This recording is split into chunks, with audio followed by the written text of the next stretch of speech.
জীবনের বিন্দুমাত্র মায়াও এদের নেই। তীব্র বেগে ধেয়ে আসা এক একটি চলন্ত গাড়ির ওপর দিয়ে শূন্যে লাফ দেওয়া কিংবা জানালার সরু ফাঁক গলে মুহূর্তের মধ্যে বেরিয়ে যাওয়ার এই স্পর্ধা মৃত্যুকে সরাসরি চ্যালেঞ্জ জানানোর সমান।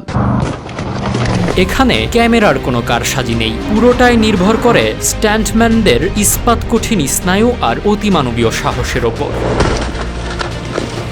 ঘন্টায় ৮০ কিলোমিটার বেগে ধেয়ে আসা কয়েক টনের ভারী গাড়ির ওপর দিয়ে লাফ দেওয়া সহজ কাজ নয়, আর জানালার ১.৫ মিটার ফাঁকা জায়গা দিয়ে শরীর গলিয়ে নেওয়ার ক্ষেত্রে সময় থাকে মাত্র ০.০৬৭ সেকেন্ড।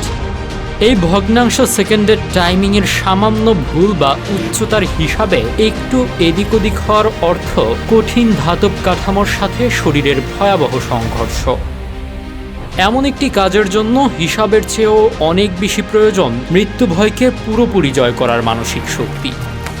ছুটে আসা ভারী গাড়ির সামনে বুক চিতিয়ে লাফ দেওয়ার মুহূর্তটিতে চরম সাহস ছাড়া কিছুই কাজে আসে না।